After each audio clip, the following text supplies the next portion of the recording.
बहुत बहुत स्वागत मंथन में। मैं आपके साथ पूजा राठौर शर्मा और आज हमारे साथ वो शख्सियत मौजूद है जो अपनी विचारधारा के जरिए देश की राजनीति में नई लकीर खींच रहा है। आज वो शख्स हमारे साथ है जिसने हाल ही में यूपी में इतिहास रचा, हरियाणा में अपनी ताकत बढ़ाता हुआ वो नजर आया और अब दिल्ली में दमखम दिखाने की तैयारी में दिख रहा है। दलित मुद्दों से आगे बढ़ते हुए आज अल्पसंख्यक, युवा, महिला उत्पीड़न जैसे मुद्दों को आगे बढ़ाता हुआ सड़क से संसद तक उनकी आवाज उठा रहा है। तालियों के साथ स्वागत कीजिए भीम आर्मी और आजाद समाज पार्टी प्रमुख, नगीना से लोकसभा सांसद चंद्रशेखर आजाद जी का। चंद्रशेखर जी, बहुत बहुत स्वागत आपका मंथन में। धन्यवाद बहुत बहुत आपका। तो चंद्रशेखर जी, नेताओं के लिए अक्सर कहा जाता है कि नेता की सियासत जारी रहती है अगर वो चर्चा, पर्चा, खर्चा चलता रहे। चर्चा में तो आप बने रहते हैं। हालिया बयान, आदत अब चर्चाओं में रहने की हो गई है। महाकुंभ में वो जा रहे हैं जो पाप जिसने किए हों। मैं मीडिया का चरित्र तो नहीं बदल सकता हूँ, मैं तो अपनी बात कहता हूँ। मेरे द्वारा कही गई कोई बात इलीगल हो तो मेरे खिलाफ कानूनी कार्रवाई कर दो।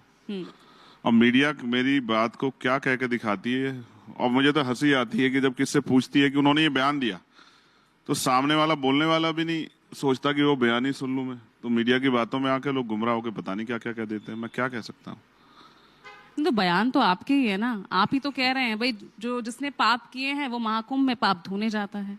अगर आप इसको स्टडी करोगे या कोई भी स्टडी कर ले तो कुंभ की मान्यता यही है कि वहां इस तिथियों में अमृत वर्षा होती है, और अमृत वर्षा होती तो इसकी मान्यता यह है कि वहां जाके आपके पाप धुलते हैं। मैंने क्या गलत कहा? एक काम करते हैं, और मेरी बात को तो शंकराचार्य जी ने बिल्कुल कहा कि बिल्कुल सही बयान दिया चंद्रशेखर ने। और अगर मेरा बयान गलत है तो मुझे सही बयान बता दो किसका है।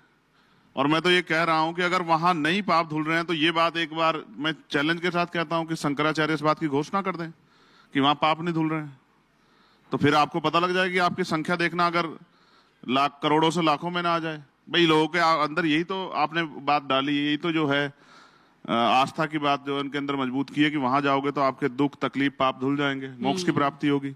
तो मैंने क्या गलत कहा? लेकिन लगता है ना कुछ नेताओं को ये बात पच नहीं रही, या तो ये असलियत उन्हें ये डाइजेस्ट नहीं हो रही है। वो कह रहे हैं कि भाई बाबा साहब तो सभी धर्मों को मानते थे, संविधान विरोधी आपको ठहराने लग गए इस बयान के बाद। अब उनके कहे से थोड़ा ही हो जाऊंगा। मैं भी तो सभी धर्मों का सम्मान करता हूं, और ये सम्मान कर दिया तो मैंने कहा। देखो, एक कहावत कबीर ने कहा है, उनका दोहा है, ज्ञानी को ज्ञानी मिले, रस की लूटम लूट, ज्ञानी अज्ञानी मिले, होए माथा कूट। जिनको कुछ पता नहीं है उनसे मैं क्या बहस करूं? जिनको ये भी नहीं पता कि इस कुंभ में कितने शाही स्नान है, उनकी बात का मैं क्या जवाब दूं? उनके बारे में क्या सोचूं? जिनको ये भी नहीं पता कि कुंभ कितने साल बाद होता है, उनके बारे में क्या बयान दूं? मैंने तो सभी धार्मिक शास्त्र लगभग पढ़े हैं। उनको पढ़ना चाहिए शिव पुराण, उनको पढ़ना चाहिए भविष्य पुराण, जिसमें इस बात का वर्णन है जब शिव पार्वती से बात करते हैं कि गंगा में जाने से, गंगा में स्नान करने पाप धुलते नहीं धुलते हैं। तो जो पढ़ते नहीं, मैं उनका क्या करूं? मैं तो वही जो मान्यता है, मैंने जो धर्म गुरुओं से सुना, शंकराचार्यों से सुना। मैं हरिद्वार के पास रहता हूं, हरिद्वार लोकल के लोग तो नहीं जाते, लेकिन पूरे देश दुनिया के लोग आते हैं वहां। तो मैं क्या कह सकता हूं? मैंने तो अपनी बात कही, और मैं पढ़ा लिखा व्यक्ति हूं। मैं जो मैंने पढ़ा है वही कह रहा हूं, जो धर्मशास्त्र में पढ़ा, और वेदों में इसका वर्णन है। तो मैंने क्या गलत कहा? अब किसी को परेशानी होती तो होती रहे, और मैं उसकी जिम्मेदारी तो नहीं लेता, मैं तो अपना काम कर रहा हूँ। चलिए, बिल्कुल एक पढ़ा लिखा नेता, जबकि संविधान के आर्टिकल 51 में, जहां हम जिनको मौलिक कर्तव्य कहते हैं, उसमें वैज्ञानिक दृष्टिकोण को बढ़ावा दिया गया है।